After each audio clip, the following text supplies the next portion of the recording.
বাড়লো বাম, কমলো রাম, তৃণমূল 4-এ 4। আপনি বলতেই পারেন এই উপনির্বাচনের ফলাফল নিয়ে আলোচনা করার কি খুব একটা দরকার আছে? এখানে তো অনেক জায়গায় ছাপ্পা হয়েছে, অনেক জায়গায় মানুষকে ভোট দিতে দেওয়া হয়নি। স্বাভাবিকভাবে উপনির্বাচন শাসকের পক্ষেই যায়, ফলে এইটা নিয়ে এত আলোচনার কি আছে? কিন্তু কি করা যাবে বলুন? আমরা যারা রাজনীতির কারবারি, মানে রাজনীতিকে চর্চা করি আর কি, বা রাজনীতিকে বিশ্লেষণ করি, আমরাও তো এক প্রকার রাজনীতির কারবারি, মানে নেতাদের মতো না হলেও। এবার সেই ক্ষেত্রে আমরা যারা এই চর্চা বা বিশ্লেষণ করি, তাদের কিন্তু একটা দায় থেকে যায় এই বিষয়গুলো নিয়ে একটু আলোচনা করা। এবার দেখুন, বাগদা, রায়গঞ্জ, মানিকতলা এবং উপনির্বাচন হলো একই সঙ্গে রানাঘাট দক্ষিণে। এই রানাঘাট দক্ষিণ আর বাগদা আসন শেষ 2011 সালে তৃণমূল কংগ্রেস জিতেছিল। তারপর 2016 সালে জোট জেতে, মানে অদ্ভুত মিল আছে এই দুটো আসনে। 2021 সালে বিজেপি জেতে, এবং দুটো আসনই মতুয়া অধ্যুষিত, এবং দুটো আসনই একই কারণে এবারে উপনির্বাচনের মুখোমুখি হয়েছে। কি কারণ?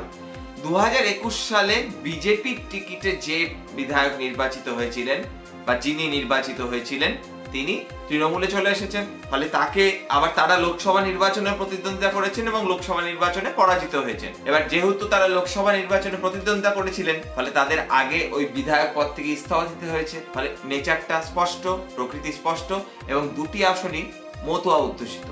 কি দেখা গেল? দেখা গেল রানাঘাট দক্ষিণ এবং বাগদা সেই 2011 সালের পরে আবার তৃণমূল কংগ্রেস জিতল। এবং এই ক্ষেত্রে মজার বিষয় হলো, রানাঘাট দক্ষিণ কেন্দ্রে মুকুটমণি অধিকারী জিতলেন একটা বিপুল মার্জিনে। বামেদের ভোট কিন্তু লোকসভা নির্বাচনের তুলনায় এই কেন্দ্রে কমেছে।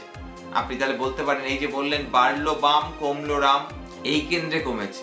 কিন্তু আরেকটা কেন্দ্র বাগদা, সেই কেন্দ্র নিয়ে যদি চর্চা করা হয়, তাহলে দেখা যাবে যে বাগদায় বাম কংগ্রেসের জোটের প্রার্থী হিসেবে লোকসভা নির্বাচনে কংগ্রেসের প্রার্থী ওই 4 থেকে 4,500 মতো ভোট পেয়েছিলেন, সেখানে এবার জোট ছাড়া শুধুমাত্র বামফ্রন্ট প্রার্থী প্রায় 8,000-এর উপরে ভোট পেয়েছেন।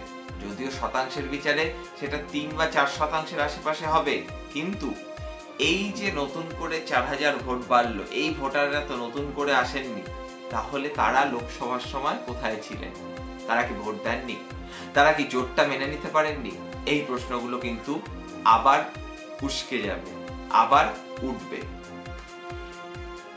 একই সঙ্গে আমরা যদি দেখি রায়গঞ্জ কেন্দ্র, এই রায়গঞ্জ কেন্দ্র তৃণমূল ক্ষমতায় আসা 13 বছর পর এই প্রথম রায়গঞ্জ তৃণমূল জিতল।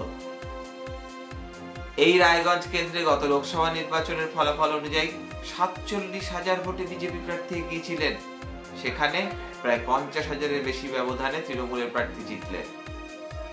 যদিও হ্যাঁ, এখানেও ছাপ্পার অভিযোগ আছে, রিগিং এর অভিযোগ আছে, সবটা ঠিক, কিন্তু তার মধ্যেও অদ্ভুত একটা ব্যাপার, সেটা হলো যে রায়গঞ্জ কেন্দ্রে 1 মাস আগে বাম কংগ্রেস জোটের প্রার্থী ভিক্টর রায়গঞ্জ বিধানসভা কেন্দ্রে, মানে রায়গঞ্জ লোকসভার অন্তর্গত যে রায়গঞ্জ বিধানসভায় পেয়েছিলেন 14,400 মতো ভোট, সেখানেই এবার জোটের প্রার্থী কংগ্রেসের মোহিত সেনগুপ্ত পেলেন 23,000 ভোট, অর্থাৎ 9,000 ভোট বাড়লো।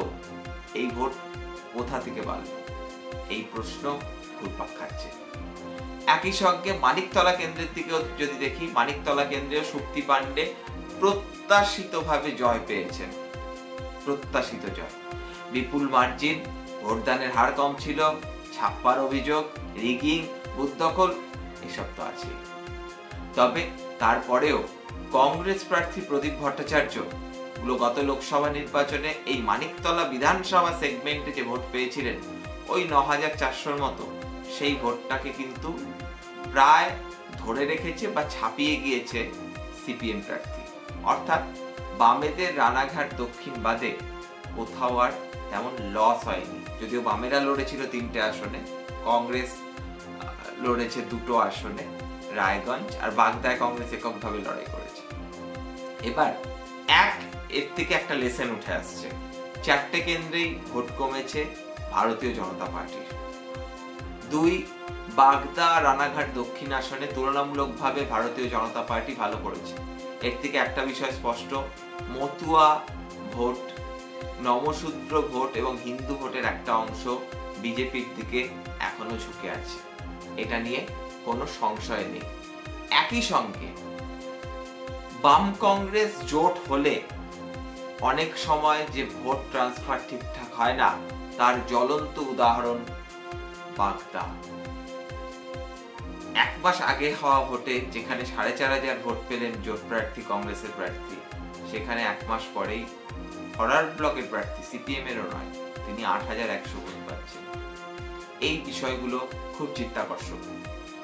আর তৃণমূল কংগ্রেসের কথা বললে একটাই কথা বলবো, ওই একটা কথা আছে না, জয় করেও ভয় কেন যাচ্ছে না, মানে এটা একটা সুন্দর লাইন আছে, তো সেই রকম যে এত জয় করার পরে ভয় কেন যাচ্ছে,